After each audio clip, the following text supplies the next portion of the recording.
Most of us picture the fall of the world's greatest empires as a sudden, violent event, an overwhelming invading army, or a devastating plague that wipes the slate clean in a matter of months. But the historical record reveals a much quieter cause of death. These massive superpowers usually just run out of money. The decay happens slowly over centuries, while leadership keeps spending, keeps borrowing, and continues to assure the public that the treasury is perfectly secure. The financial mechanics that steadily bankrupted the Roman Empire track closely with the modern U.S. economy. By identifying exactly how Rome broke its own system, we can recognize those same patterns happening today and position ourselves to survive the fallout. At its peak, the Roman economy functioned smoothly because it ran on a universally trusted currency, the silver denarius. Minted at 95% pure silver, it was confidently accepted by merchants and soldiers across the known world. The United States maintained a similar foundation for decades. Until 1971, the US dollar was trusted globally because it was backed by a fixed physical amount of gold held in reserve. Both systems relied on hard money with intrinsic value. Maintaining a superpower requires staggering amounts of capital. Massive border defenses, maintaining standing armies, and vast social programs demand constant funding, even long after the initial wave of territorial expansion and conquest halts. When the influx of new, conquered wealth dries up, but those massive administrative and military expenses remain fixed, leadership is caught in the trap. They face a rigid mathematical reality that forces them to find ways to manufacture capital out of thin air. Rome's leaders chose a subtle fix. Starting with Emperor Nero around 54 AD, the government began shaving tiny amounts of silver out of newly minted denarii, replacing it with cheaper base metals. This line graph visualizes the centuries-long drop in the denarius's silver content. Successive emperors found this trick irresistible to balance their budgets. By 260 AD, the currency had collapsed from 95% silver down to just 2%. The United States executed a similar maneuver in 1971. President Richard Nixon severed the dollar's tie to the gold standard entirely, turning American money into a fiat currency, backed only by government trust. This area chart maps exactly what happened next. Through a modern mechanism known as quantitative easing, the central bank purchasing securities to inject digital dollars into the economy, the U.S. M2 money supply has expanded by over 4,000% since that decision. When you rapidly expand the supply of money, the value of each individual unit drops. That secondary plummeting line shows the mathematical consequence, a 96% loss in the dollar's true purchasing power since 1971. The Roman government called it monetary policy. We call it quantitative easing.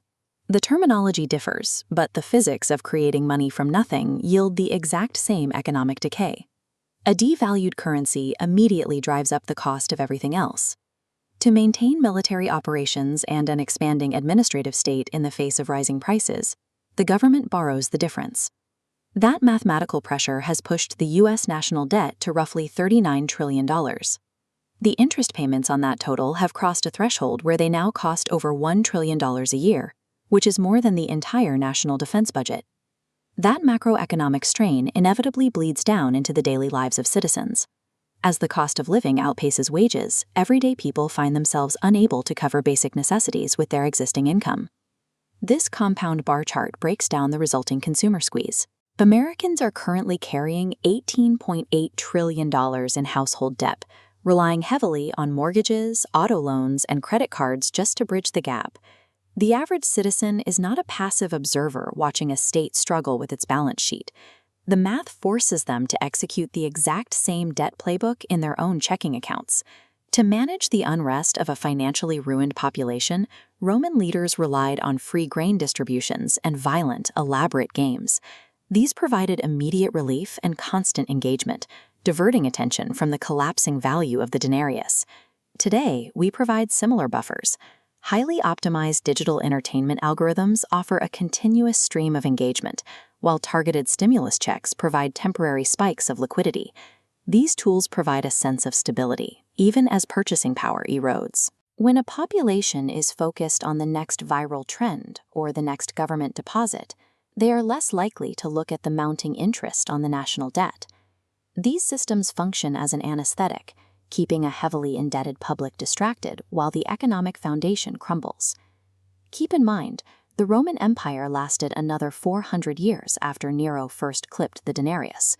We're looking at a historical warning light, not an overnight doomsday countdown. We also have a proven counterexample. The Eastern Roman Empire survived for another 1,000 years, specifically because its leadership aggressively returned to fiscal discipline and a sound currency. Structural collapse is a choice. A state can endure if it is willing to face mathematical reality instead of relying on endless borrowing. While a nation-state takes centuries to slowly bankrupt itself, an individual operating inside that system can face total financial ruin in a matter of months if they remain trapped in the cycle of borrowing. The defensive strategy is to actively decouple your finances from that broader macroeconomic trend. That requires aggressively minimizing your personal consumer debt and rethinking what actually qualifies as a secure store of value for your savings. Which leaves us with the ultimate question. Are we simply repeating the Roman cycle, or are we capable of building something different? History only traps the people who refuse to look at the math. The ones who spot the pattern early are the ones who are ready for what comes next.